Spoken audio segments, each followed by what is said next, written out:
Baruch atah Adonai Eloheinu melech haolam shehakol nihiyeh b'dvarei. Amen. Okay, good morning to everybody. Thank you for joining as we jump back into our journey through Sefer Likutei Moharan with Torah Ohr Ches, which we began yesterday.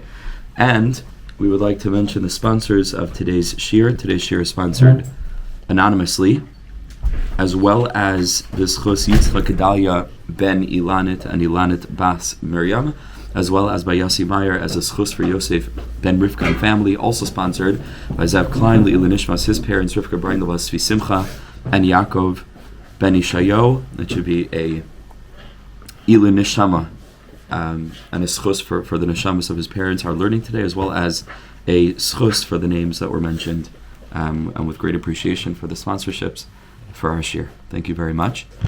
So we take a look at page Lamed Tes Amid Beis, where we continue with the Torah Ohr Ches that we began yesterday. Just a quick review. We were learning yesterday about tzaddikim who are teaching a Torah of the Daled Alfin, the four aleph that sit at the core of all of existence, which is differentiation within the infinite, right? And that's the aleph that continues to be aleph, right, all the way through, even though we can differentiate between aleph number 1, aleph number 2, aleph number 3, aleph number 4, but essentially it's all the same substance.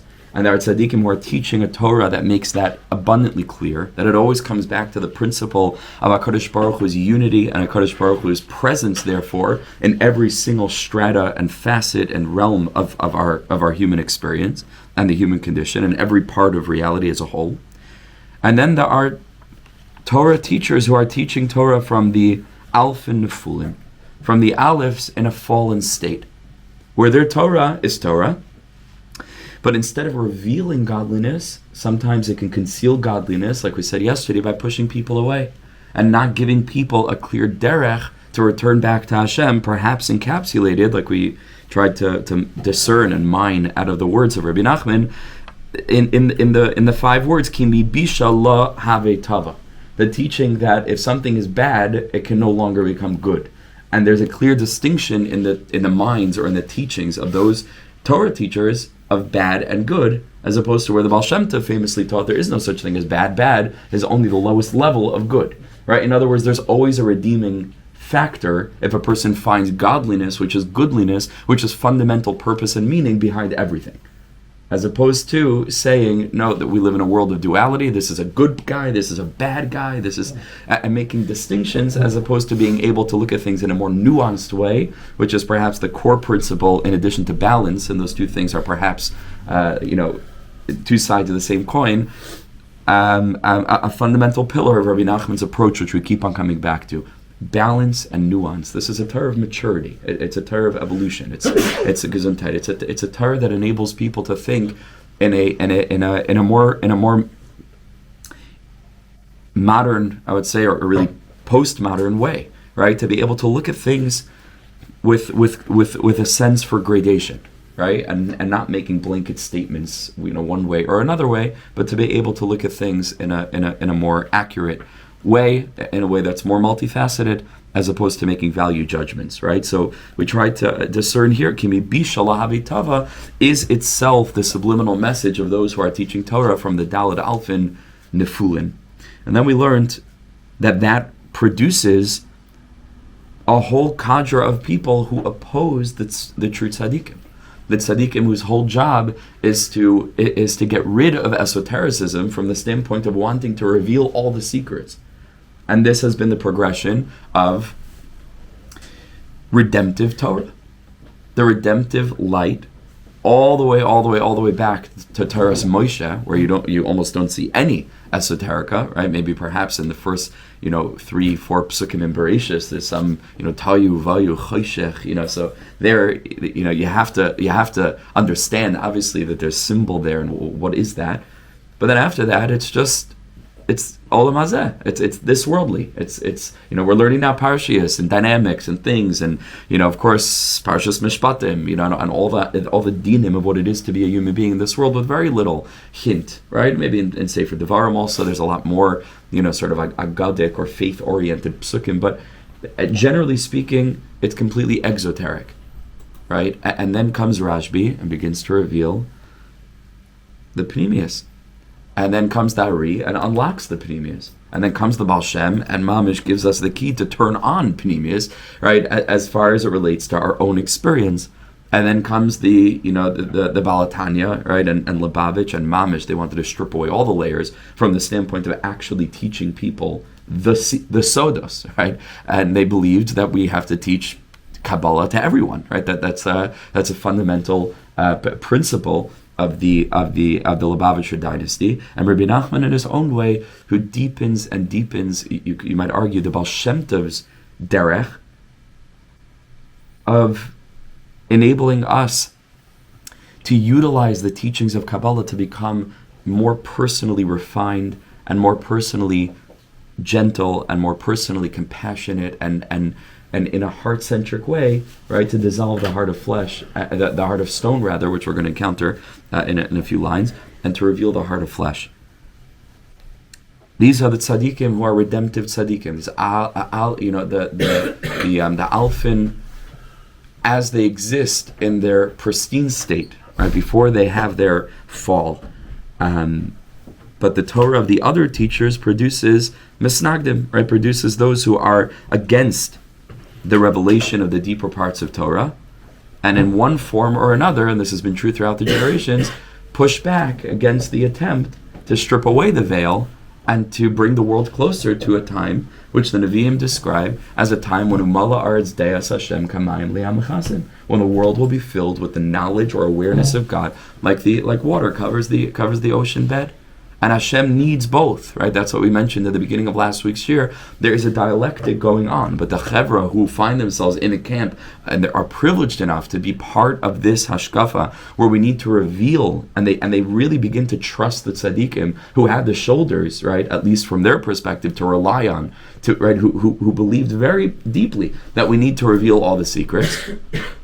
They need to fight that battle, as it were, with all of their heart and soul, even though they recognize that the same way there's place for them, there's place for someone else. That doesn't mean that all of a sudden they limit their passion, right? It just means that they are also cognizant of the reality that Hashem created the world with chesed and gvura, and there's chesed chassidim, and there's misnagdim neget, right, which is gvura, and that's the way it's got to be. But if their neshama is rooted in chesed, mamish bizinsof, till the end. A person has to be mamish given over to this mission and to this mandate. They are mamish light workers on behalf of Mashiach. Now again, Hashem historically has put into reality the natural mechanisms that will pull that back so that it'll happen exactly when it needs to happen. This is what the Vilna Gaon, interestingly enough, calls bi'ita achishena. Right, the pasuk says, "Ani Hashem bi'ita achishena." Chazal say there are two times for Mashiach's coming. Right, there's bi'ita, which means Mashiach will come at the right time, and then achishena means Mashiach will come in a hurried fashion, like we sped it up. And Chazal bifurcate these two times. They say zacha achishena. Right, if Klal Yisrael are zocha, Mashiach will come hurried. Right, which seems to connote that he'll come earlier than the designated time, which itself is a paradox because HaKadosh Baruch Hu knows what's going to be, so then that was the designated time. And the Vilna Gaon sort of picks up on this. But let's stay with Chazal for a second. Bi'ita, say Chazal, lo zacha, if Klal Yisrael are not zocha, then it'll come at the designated time without it having been hurried up. Says the Vilna Gaon, he says it's really both. It's bi'ita and achishana. It'll come at exactly when it was supposed to come because we hurried it up. And he says both. He says it's both. Mashiach will come when it comes, but as a result of all the gears working full speed to hurry it as much as we can. But there is a dialectical process here, and that needs to be recognized and respected on the part of those who give their whole lives to speeding it up. They need to understand that hachgacha, we can't forget emunah. Like Hashem is also operating on the pushback, the pullback. But that doesn't change our MO, right? That doesn't change our fire.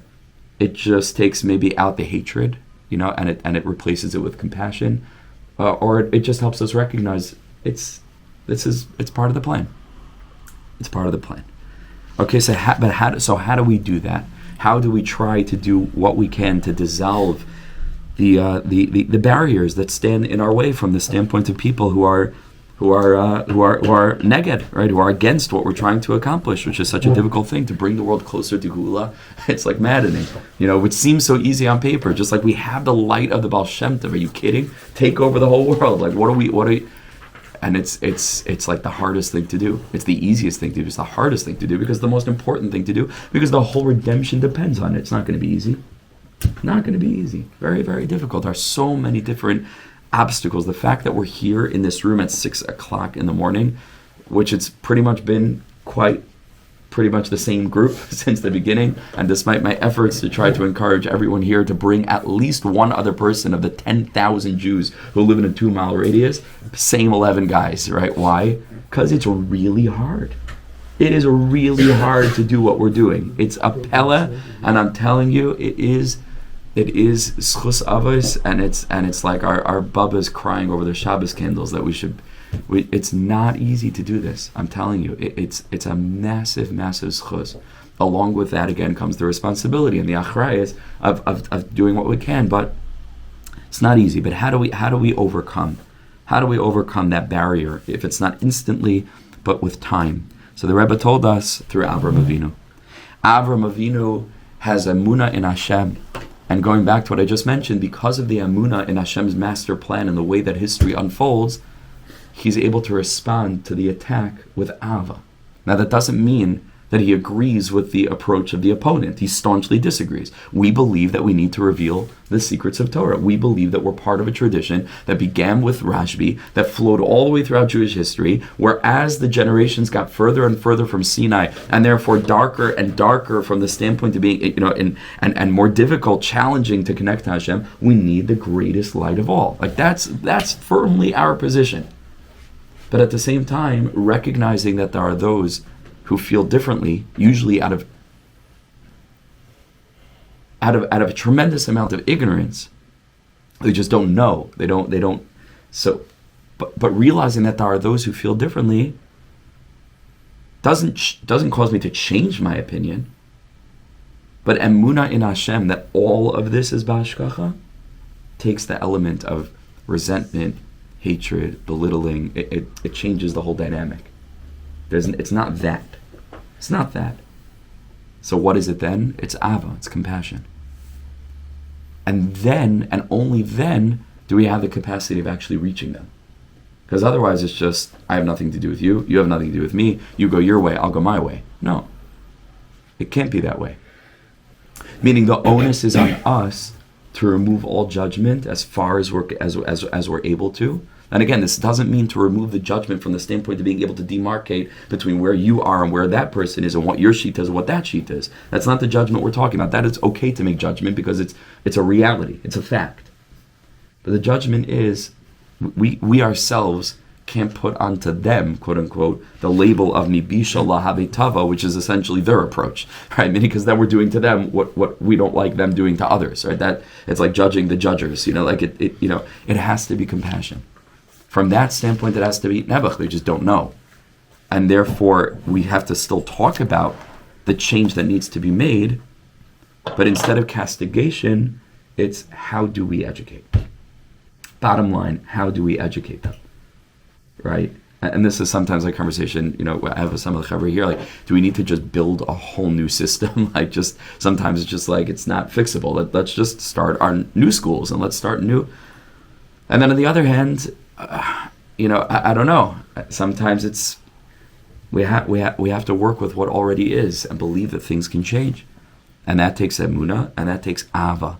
And we said this beautiful pasuk toward the end, va'oiseh chesed la'alafim, that if a person wants to rectify the alafim, the only way, excuse me, is with the midah of chesed, which is the midah of Avram Avinu, and that's the aspect of Anochi toilas v'loi ish cherpas adam uvuzui. When a person is getting attacked and embarrassed and ashamed and humiliated, cherpas adam, so we need to respond with Anochi toilas, which is the aspect of humility, true, but also an aspect of emunah, as it says ha'amunim ali toila And that's the aspect of Avram, and Avram is the aspect of Chesed, and that's Begvurais. When a person is faced with Gvurais, Yesha Yeminoi. We will be saved from the Gvura with Yeminoi, which is Chesed.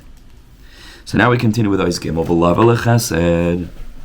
And in order to access Chesed, this kind of counteractive kindness that's coming to do battle, as it were, with the forces of Gevura, of Esnagdus. The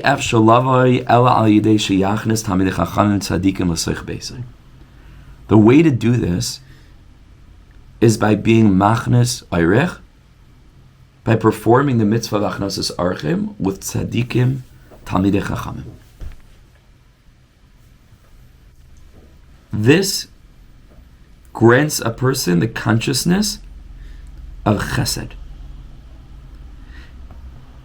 Now, just on a basic level, this makes sense, right? Meaning it's one of the greatest chasadim you can do is hachnasas orchim, because it's all inclusive, right? It's not a chesed that you do and then you carry on with your day. It's a chesed, right? Because you have someone staying in your house, you have to take care of them, you have to be doeg for them in the morning when you wake up. Do they want to get up for shachris? Are they coming along with me? It's an all inclusive. What are they eating? It's mamish like for 2-3 days you are taking care of yourself and you're taking care of another human being. It's right. It's soiviv. It's soiviv your life. It's an all inclusive chesed. You know, Reb Nosson writes in Chayei Moharan, which I think we mentioned in the past, that Rabbi Nachman actually had 3 Sfarim, fundamental Sfarim. He had others, because Sefer HaMidas is one of his Sfarim, and Sipur HaMaisius is one of his Sfarim. But he had 3 Sfarim that communicated his primary teaching, of which Likutei Moharan was the lowest. And then above that is called Sefer HaNignaz, which is Sefer HaNisraf, which is a Sefer that Rabbi Nachman wrote and then burnt, for whatever reasons he had to do that. And then the highest sefer is called Sefer HaNignaz, which is a sefer that was written and still exists, but it was hidden away somewhere in the ground or in a mountain or in a cave. And that sefer is still on this planet. It exists somewhere, but it was hidden. It didn't become lost over time. It was intentionally hidden by Rabbi Nachman somewhere in the world. And Reb Nosson transcribed the Sefer HaNisraf, and he transcribed the Sefer HaNignaz. And Rabbi Nachman said about the Sefer HaNignaz that when Mashiach comes, he'll teach that Sefer. He'll reveal that Sefer to the world, and that will be the Torah of the ancient times, the Torah Da'atika Stima, the hidden ancient Torah. And when Reb Nosson was writing it, he said to Reb Nachman, he said, I don't know what I'm writing. I don't know this. This is a different language. Rabbi Nachman laughed. He said, "You don't know what you don't know, right? Not just you don't know it. You don't know what you don't know. It's a whole different thing." But Reb Nosson said one thing he remembered, and the one thing that he remembered that he could understand was that we mortal humans in our lives do not appreciate the greatness of the mitzvah of hachnasas orchim. That was one theme that came out from that sefer, that hachnasas orchim is like an extraordinary mitzvah. So just on a simple level, we could understand that. It encourages and it fosters the midah of chesed in a person's heart. On a more pragmatic level also, in addition to the chesed piece, is that we build relationships with true tzaddikim. And we're able to be fortified by their strength and by their emunah and by their, like we said yesterday, lack of response to those who are antagonizing toward them, and their humility and their poise and their confidence, maybe more than anything. It's the confidence you feel when you come back from Uman. Like, you know, maybe a week before Uman, when somebody made a comment about you going to Uman for Rosh Hashanah, bothers you, right? In some way. It's like, oh my gosh, should I? Like, this is really radical. This is crazy. I'm leaving my family. I'm going to the middle of a war zone, in the middle of Ukraine. It's like, without my wife, my kids, like, what am I doing? Once you've been in Uman, you come back and somebody makes a comment about Rabbi Nachman, you're like, say Shalom Shalom. Like, 60,000 people, the grandeur, it's, you've been there. You've absorbed it. Nothing can. You have armor like Teflon. Like it cannot impact. It doesn't touch you. because you've seen the greatness of what the Rebbe's Inyan is and the transformation, what it does for people. So it's when you spend time with the tzaddik, you have your strength. But the Rebbe says something else. Additionally, the Rebbe adds, "Ki hamachnes orchim tamid chachamim amitim l'sotesai," because a person who hosts guests, and not just hosting guests, but hosts tamid chachamim amitim, really true tzaddikim in one's home, ki ilu hikriv tamidin, it is comparable to bringing the Korban Tamid. New thing. So this is not Chazal. It's a new thing Rabbi Nachman reveals. How does he know that hosting tzaddikim tamid chacham in your house is like bringing the Korban Tamid? So it's a pasuk. Right? Or the Gemara in Bracha. So I'm sorry, it is a Gemara. I'm sorry. We're going to see further what's not a Gemara. But the Rebbe says, the Gemara in Brachas, Ish Kadosh Oivar Aleinu Tamid. Right? So over here you see the correlation between the word Tamid and the word Ish Kadosh Oivar Aleinu, which is Elisha with the Isha Junamis, where she hosted Elisha in her home. And prior to her, she was telling her house, let's set up the attic for him, which we're going to see in a minute what that means. She uses the word Tamid in the context of hachnasas orchim, of tzaddikim. And so here you see that hosting a tzaddik in your home is comparable to bringing the Korban Tamid. And with this, like we said before, all-inclusive shimush, where a person literally has to care for them. And oimid aleihem u'meshamish is when a person is mamish taking care of their guest. Zaychal chesed haniskala el. Then a person can merit the unbelievable chesed that we mentioned earlier, which will allow one to overcome the obstacles, the challenges, the hisnagdos. Kamaimer, like the Gemara says in Ksubas Tzadivav, kol amineat hamida melashamshoy ki'ilu mainea mimenu chesed. Whoever prevents his student from being mishamishim, you withhold a chesed from him. So even though the tzaddik wants to be humble and say, I can do everything myself, if you have someone who's willing to help, so that's a chesed. Can't prevent the person from doing the chesed. What do we see from here? That a person who is mishamish, the tzaddik and a talmid chacham, it isn't pshat, it's a chesed because it's nice to help someone out. Rabbi Nachman learns much more deeply. They have their life illuminated with the consciousness of chesed that will enable them then to be able to respond to those who are anti with love and compassion, as opposed to antagonism and fighting. And for this reason, the Tamid was a keves, was a sheep. Because through the aspect of Tamid, which is the aspect of what? The aspect of chesed, which is the aspect, therefore, of Tamid, can fix the aleph. It can overcome the alpha and the fulin. So it's a pasuk in Yirmiyahu, Bebechinas va'ani kekeves aluf. Va'ani kekeves aluf. Here you see the correlation between the word keves and aluf, which is aleph, and therefore you see that the keves of the Korban Tamid, because it's able to bring the light of chesed into a person's life, is able to counteract the alfin nefulin. B'zebechinas keves, and it's also a hint to hachnasas orchim. Shekavush tachas yad rabbi u'mishamish esam, because when a person hosts somebody in their house that they have to take care of, your whole life is on hold. So they're kavush, they're conquered by the tzaddik, and they can't do anything else because they have to take care of the tzaddik, and they take off 2 days of work, and they're driving the tzaddik around to different appointments and things like whatever it is. But they're kavush, and that's keves, is the same concept of kavush. So it says the Rebbe Vizet, therefore, obviously, the word tamid is going to be gematria dalid alfin. 4 times the word aleph is gematria tamid, because the Korban Tamid, which a person is able to access through the aspect of hachnasas orchim, is able to counteract the dalid alf and nefulin, and to replace them with the aleph, and enable the person to see the alephs all the way down, which, by the way, will enable them to also see the echad yachid miyuchad within his misnagid. And that will enable him to respond with chesed, as opposed to mibisha loihave tava.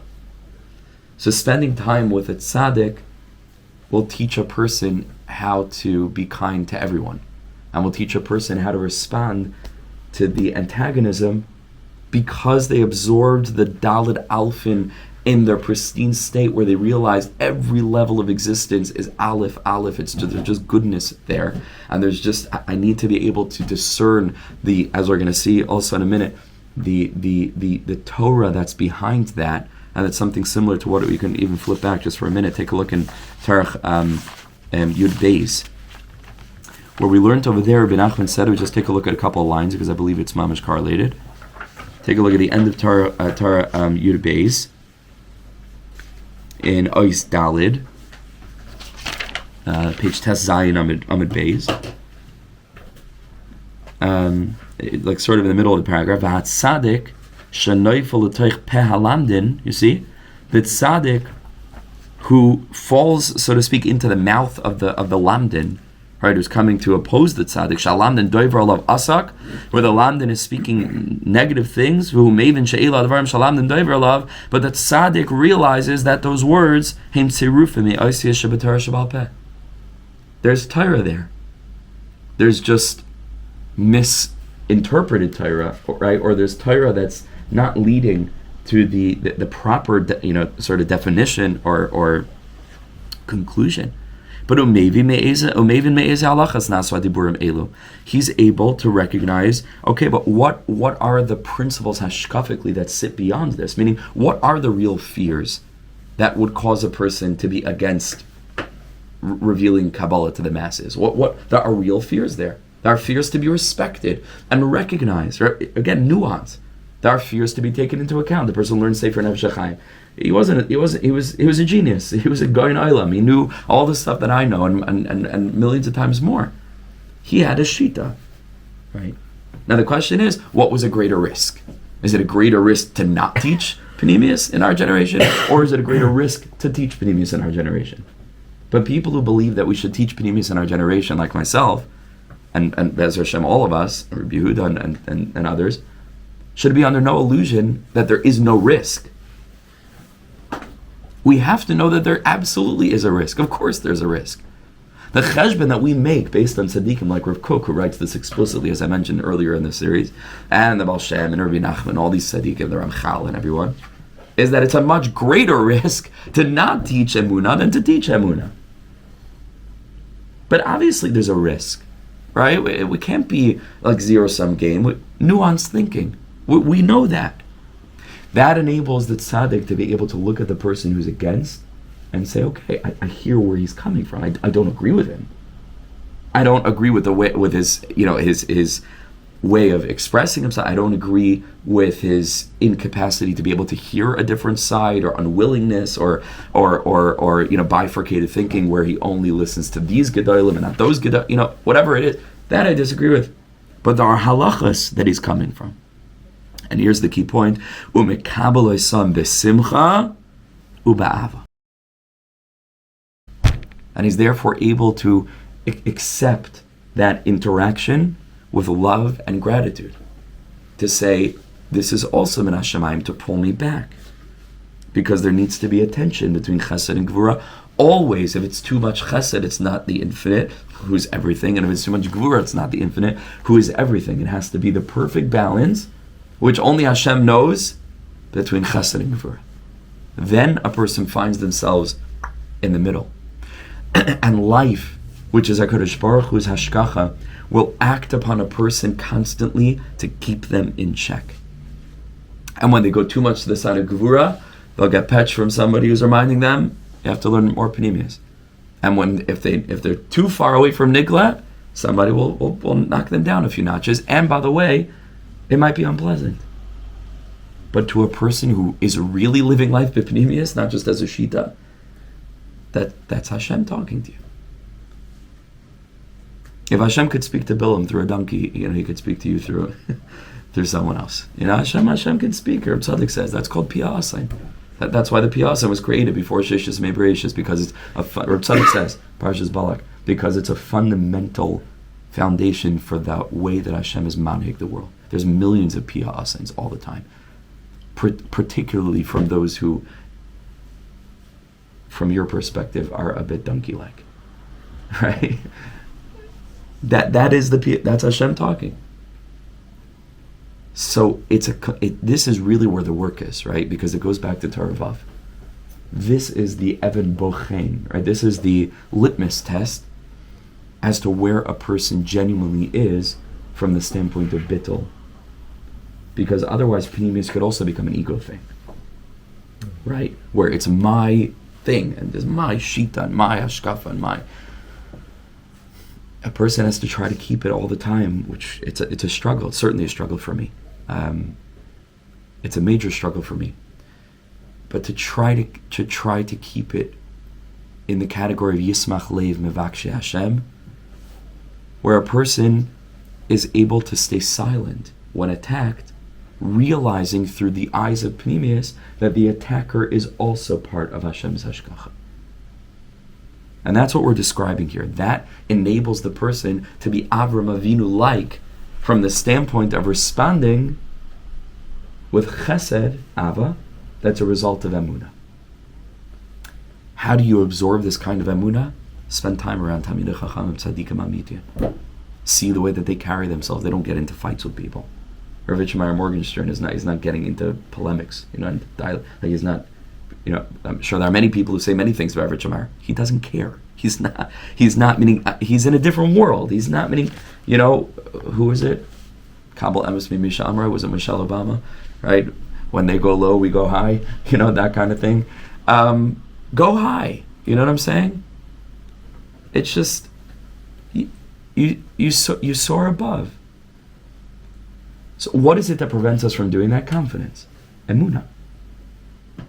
When we hang around confident people, when we get supercharged by people who see things with clarity and from a higher dimension of consciousness, it gives us the strength to be able to do that, even though we on our own are not naturally of that disposition. And this little piece from Torah Yud Beis, I believe, is essentially saying the same thing. Flip back. That's quite amazing how much we've learned, right? Amazing.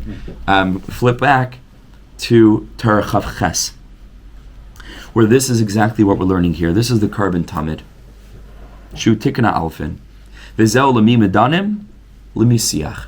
This is the pshat in the pasuk in Mishlei. Lemi medanim, who has fights?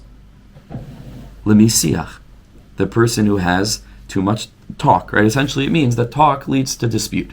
Right? If there's no need to talk and talk. That leads to fighting. More action, less talking. Right? Emer ma'ata se harbe. If there's too much talking, so then it's going to lead to dispute. That's what it means al pi pshat. Says the Rebbe, Hainu al yedei siach, al yedei chacham shed Yehudi. That's the Rosh Tevis siach, al yadai medanim. That's where all the fighting comes from. That's where all this al yadai ba hisnagdos. That causes people to be misnagid to the tradition of those tzaddikim who were from the alfin, right? Who were just alifs, not alfin nefulin, who just wanted to reveal the way in which moloi chal haaretz kevoidai and less asar panui minei. That's what they wanted to teach. That even Ra is the lowest level of Taiv, and there is no Mibisha loy have tava, because there is no Bisha. There's just different gradations of Taiv, because there's different gradations of God, and there's different gradations therefore of good, because Taiv Hashem lakol tamu uruki Taiv Hashem.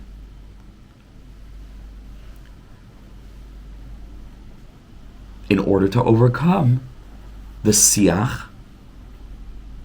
Chacham Shed Yehudai and all of his people, is through the Korban Tamid. And Korban Tamid is the aspect of hachnasas orchim. So I'm going to take a few moments to be mamik in this a little bit. And bear with this, because this is quite deep. But b'siyata d'shmaya.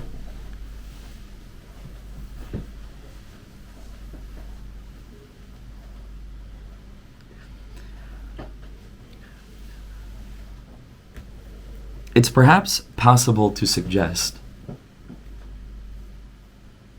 that the core fundamental difference between the tradition of the tzaddikim who are teaching from the Daled Alfin, or the four Aleph as Alephs, and the tradition of those who are teaching the Torah of the Daled Alfin Nefulin, and again, our gradations here revolve around the concept of Teshuvah. How do I mean? The difference we said yesterday between the Dalet Alpha and the Dalet Alpha Nefulin is how we view creation.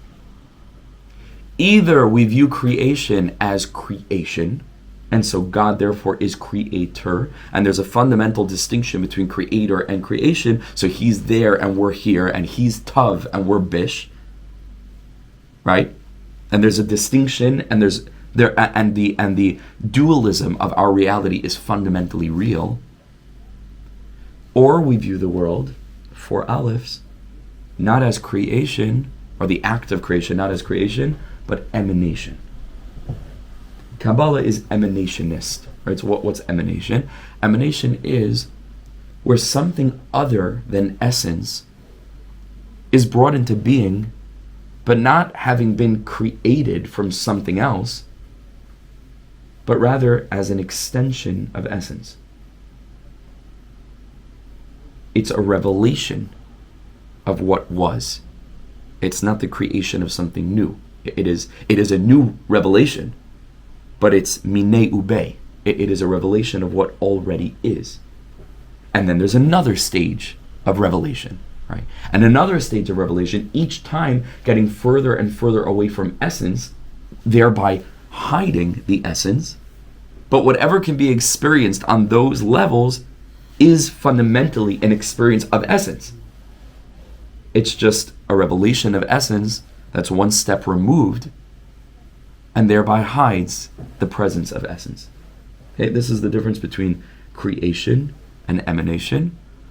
In other words, this is the difference between nigla and nister. The nigla understanding of Bereshis bara Elokim es hashamayim v'haaretz is that in the beginning there was a being called God, and God created world. Right? God, world. This is creation. In Pnimius, in Od Milvado. What do you mean world? What do you mean? There's nothing, there's no other God with him. God doesn't have a partner. Ein Oid. There is nothing extraneous, milvadoi. That is levad, meaning like outside Hashem. There's just godliness. Okay, but we exist, right, in this world. And the answer is, of course you exist. Because there's something called Tzimtzum. And Tzimtzum allows for the total concealment of essence to such an extent that even those who are literally a revelation of essence, you and me, our physical flesh, certainly our souls, will be incapable of grasping that they are part of essence. That's called Tzimtzum. And no matter how much we meditate on this and try to think, we will still have bechira, we will still make choices. If I pinch you, it hurts, kind of thing, and that's called life.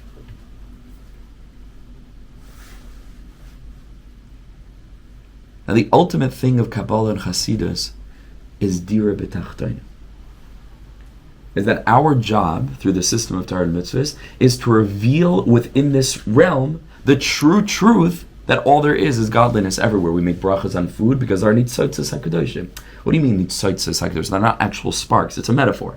But what does that mean? It means there is potential godliness in this cup of water. Make a bracha consciously, and you just revealed that reality. This is not just a cup of water. This is the midah of chesed. This is the midah, is one of Hashem's midas, that coming down through the seder shtalshalus becomes water in a cup. The cup is the midah of gevura, because it holds the chesed. Without this cup, the water is all over the place. Chesed, hispashtus, without a dvul. With the cup, the water is contained. A cup of water is like holding all of infinity. It is the perfect symbiosis of chesed and gevura. In other words, a tzaddik doesn't see a cup of water as a cup of water. He sees godliness.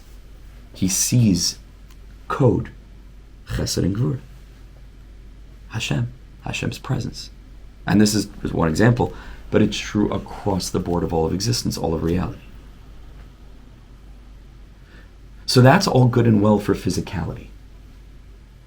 And even tzaddikim in Pnimius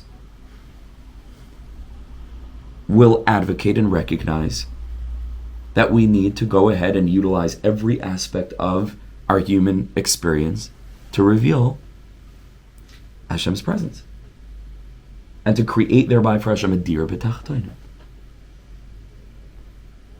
In Lubavitch, for example, there's a huge focus on using tech, right? They were the first. On going out to faraway places. There's all theology around coming to America, right? Daika America, like America's like the lowest of the low. The Lubavitch Rebbe referred to America as like the tachton, shabbat tachton. So to Daika there to reveal, Pneumius and etc. And this is all good and well and wonderful and beautiful and amazing. But then there's the problem of sin. Sin is a whole different story. Because all of a sudden, you're not just talking about how to interact with things that are not bursting with godliness in order to reveal Hashem's presence there. You're talking about the one place within existence, which means anti-Hashem's will, where God cannot be. Because God said, don't do that, and you did it.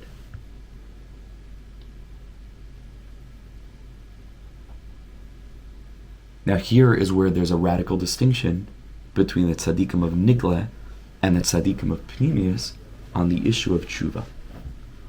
And this is largely what separates Breslov and Ishbitz and Rav Kook, who drew on them, but he's later, than many of the other Chassidic approaches. Maybe even including the particular Chassidus I just mentioned a few lines ago.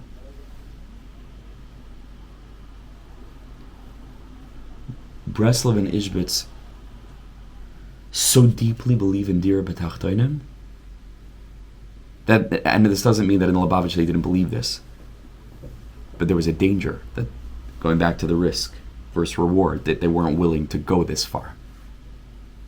And in Breslov and Ishbitz, it's l'chatchila, going this far. Not l'chatchila going into sin, chas v'shalom, be careful with my words. L'chatchila teaching this, that adarabah, post-sin, the greatest dira b'tachtonim you could possibly do is teshuvah, which will then, al pi Chazal, turn that pocket of godlessness into a shining, shining ray and beacon of God's light. That's called Zdoinas Nepchulus Chuyas, or B'makim Shabali Teshuvah Oimdim, Tzadikim Gemurim Einem Yichelim Lamed. This is Ishbitz / Breslov. The ultimate tikkun hamalchus, not simply tikkun hamalchus from the standpoint of dir b'tachtonim, let's use the radio, to spread Torah. It's beautiful, and that's certainly another step. But Breslov says, let's go into the deepest, darkest, ugliest parts of you and show how I can reveal Hashem there through the act of teshuvah. So teshuvah is the ultimate linchpin, the ultimate sort of marker as to the distinction between tzaddikim who are teaching a Torah from the Alfin, which is literally, it is Aleph, Aleph, Aleph, Aleph, all the way down, and this already is rooted in the teaching of the Baal Shem Tov, that the word Chet, right, has a silent Aleph at the end. What's that Aleph? Is the Alufa Shel Olam. Chet is perhaps the lowest experience of Malchus Da'asiyah. It's the lowest layer. It's the most potent concealment of godliness. Chet.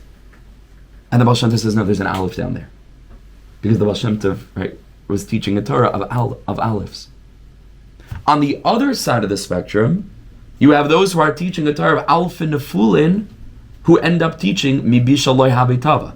Right? Not just they don't get into the radical theology of how Teshuvah is part and parcel of Hashem's Ratzon, and therefore the sin must have been part of Hashem's Ratzon, because without the sin you couldn't do Teshuvah, and without sin and Teshuvah we couldn't have revealed HaKadosh Baruch Hu's presence in the depth.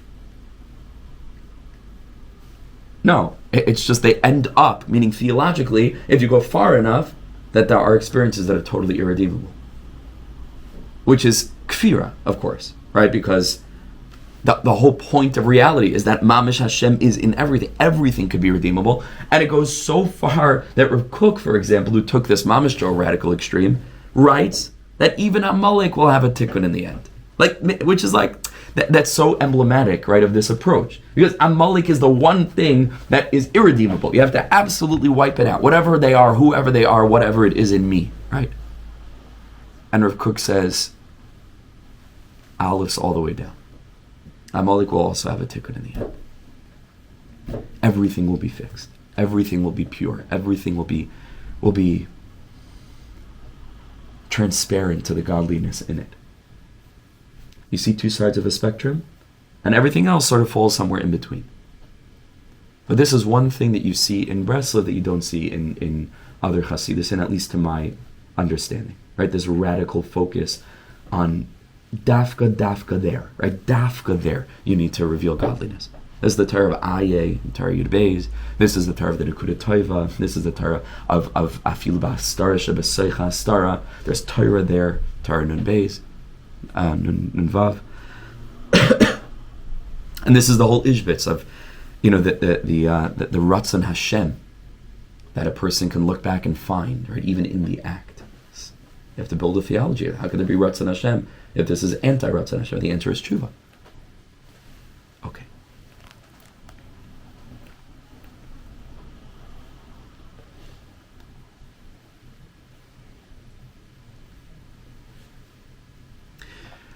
Where does the chiddush of Alephs all the way down begin to show?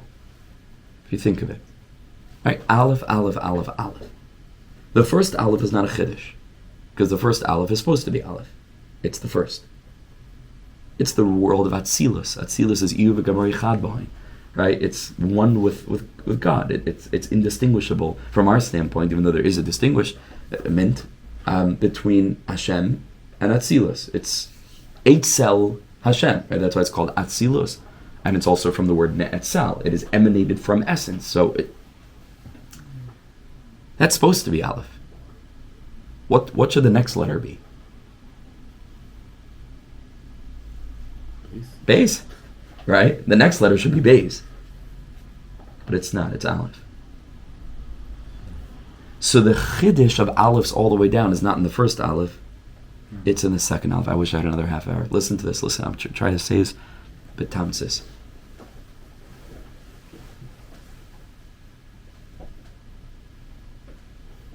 What is the second world? Atzilus and, or Kabbalist in residence? Bria, right? Atzilus and Bria. What's the world of Bria? We said yesterday, if Atzilus is ayin, right, as it were, like nothingness, just godliness.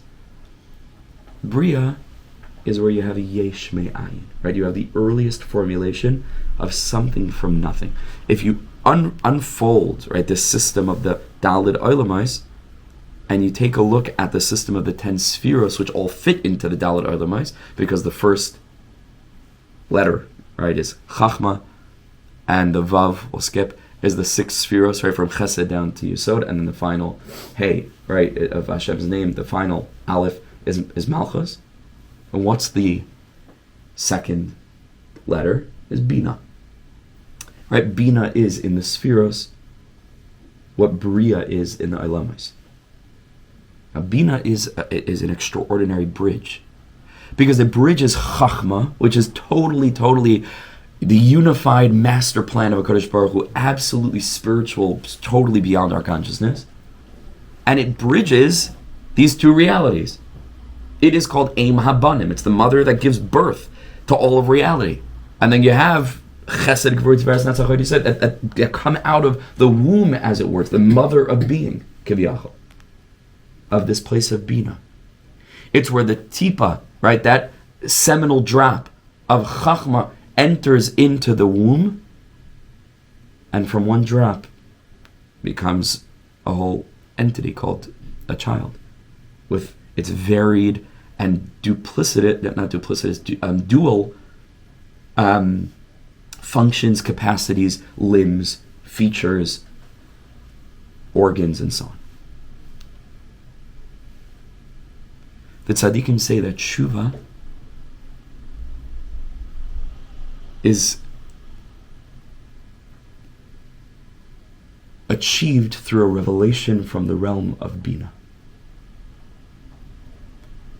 Because if all duality branches out from that place, because it's the place of unity, like beginning to develop into multiplicity and duality, then ein hadinim nimtakim ela b'sharsha.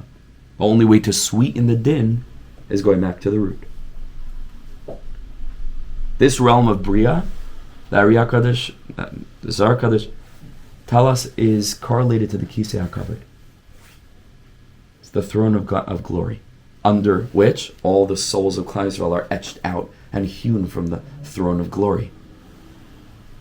Say Chazal Gedalyah Teshuvah. Teshuvah is great. Shemagas ad Kisei HaKavod, because it enables us to touch the Kisei HaKavod, meaning it enables us to go to a place of unity, which is where every single aspect of my life is wrapped up into the unified will of the divine, including all the lowly acts. That's what Teshuvah means.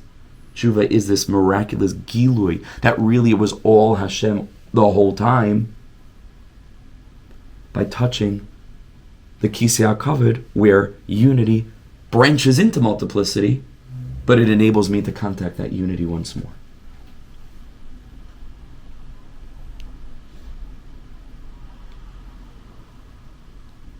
Teshuvah enables us to look at all of our stumblings and trippings and fallings as a journey. As a journey. Not a mistake. As mamish, even though it looks like it's journeying perhaps backwards or a few steps back and then a few steps forward, and it's not linear and clear, Teshuvah says no, it was linear. You were getting where you needed to go, just it took you a different way. It avoided highways, it just took you on, but you got there quicker. But paradoxically, you just trusted it. That's the secret of Teshuvah.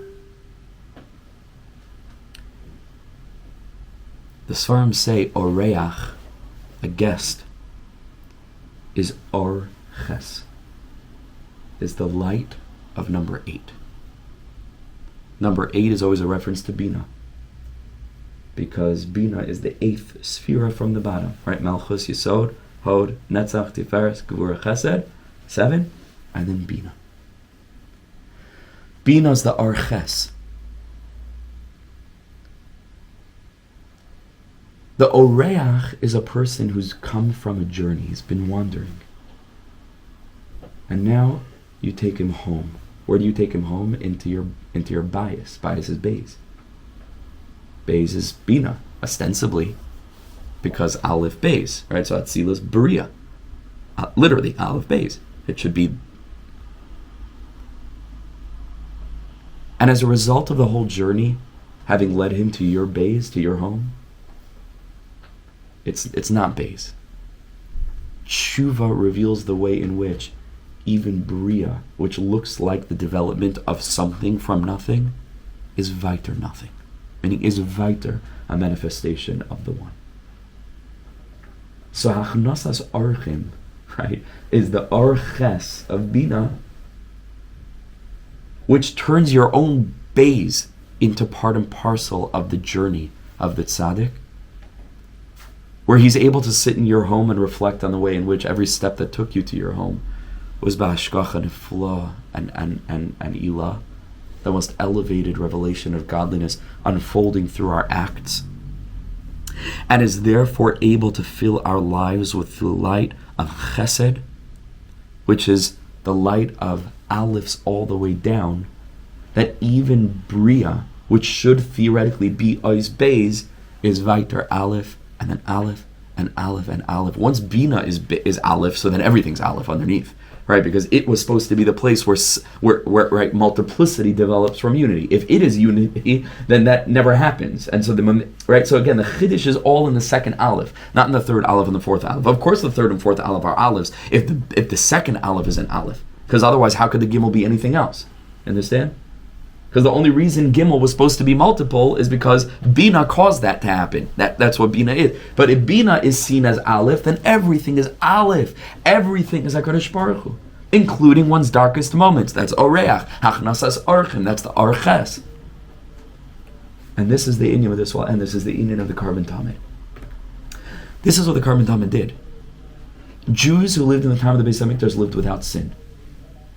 Because the Korban Tamid shel Yoim covered the sins from the night, and the Korban Tamid shel Bein Arbaim covered the sins from during the day. The Korban Tamid was the greatest hachnasas orchim.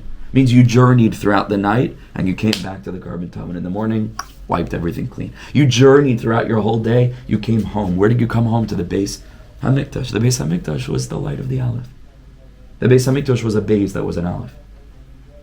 It revealed the way in which every step along the journey was mamish guided by Hashem, revealed through the retroactive experience of Teshuvah.